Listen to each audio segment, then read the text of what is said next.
Jetons maintenant un autre regard sur le mythe d'Œdipe. Et tout d'abord de préciser que le mythe d'Œdipe n'est pas le complexe oedipien trouvé par Freud au début du XXe siècle. Le mythe d'Œdipe est un mythe fondateur de l'humanité. Sa compréhension, à mes yeux, est fondamentale pour comprendre comment nous sommes, réagissons et actons aujourd'hui encore. Le mythe d'Œdipe est assurément, à mes yeux, fondamental. Les sources que j'ai consultées, le Robert Grave, les mythes grecs bien évidemment, les travaux de René Girard, de Thierry Gillard, et bien aussi les deux pièces de Sophocle, les pièces originales dans le texte Œdipe roi et Œdipe à colonne. Once upon a time, il était donc une fois. Il était donc une fois Cadmos, un roi, qui meurt en laissant son enfant Polydoros en bas âge. Polydoros devient roi à son tour et meurt laissant Labdakos, son fils, en bas âge.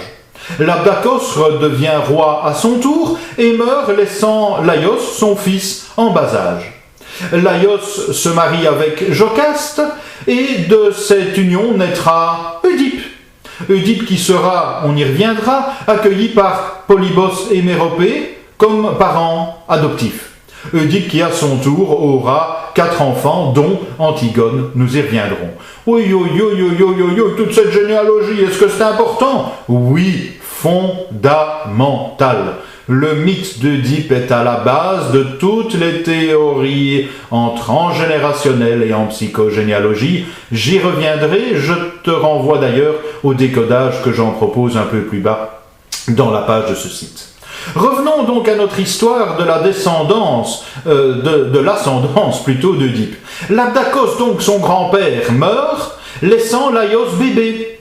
Laios bébé, roi, ne peut rester tout seul et est exilé chez un autre roi qui l'accueille, un certain Pélops.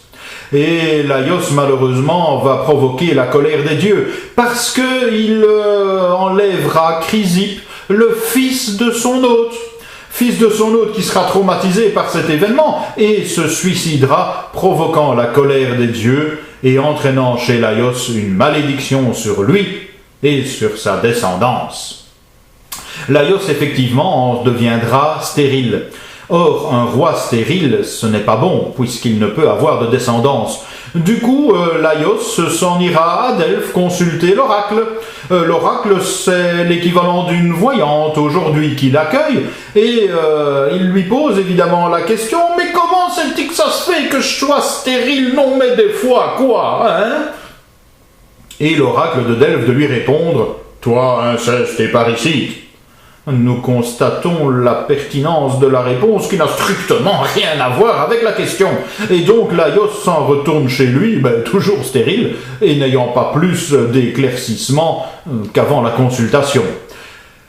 C'est sans compter sur Jocaste, sa femme, qui va l'enivrer. Et du coup, notre brave Laios va retrouver subitement toute sa virilité, et 9 mois plus tard, arrivera le petit Œdipe. Œdipe qui sera abandonné par ses parents, pendu au mont Cythérion. Bon, alors là, évidemment, ça appelle beaucoup de commentaires que je décoderai par la suite, sans quoi je risque de prendre trop de temps dans cette vidéo.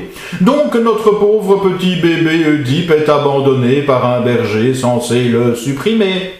Mais un autre berger croisera comme par hasard le chemin, délivrera le petit bébé Œdipe et l'amènera chez ses propres maîtres Polybos et Méropée, un couple qui était, je te le donne en mille, stérile. Et du coup, Polybos et Méropée vont éduquer et élever Œdipe, mais vont taire son origine.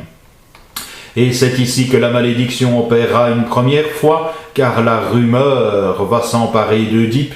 Il n'est pas possible que cet enfant soit l'enfant de Polybos et Méropée. Du coup, Œdipe, en développement personnel, dirions-nous, ira chez l'oracle afin d'en savoir un petit peu plus sur d'où c'est-il que je viens.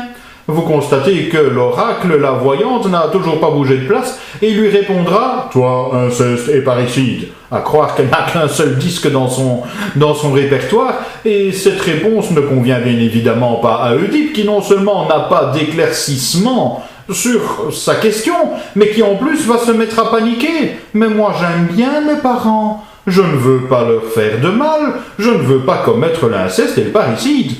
Et du coup, le brave Oedipe qui habitait Corinthe se dit qu'il ne retournera pas à Corinthe parce qu'il ne veut pas faire de mal à ses parents. Et comme il est à Delphes et que Thèbes n'est pas très loin, il se met en route vers Thèbes pour y chercher bonne fortune. Pendant ce temps-là, souvenons-nous de la malédiction qui avait été faite par les dieux sur Laios qui est le roi de Thèbes. Eh bien, les dieux ont envoyé une sphinge terroriser la ville de Thèbes et en faire le blocus. Personne ne peut entrer ou sortir de Thèbes sans se faire manger par la sphinge. Résultat des courses, c'est l'horreur là-bas, mais c'est les dieux qui punissent Laios pour ce qu'il a fait.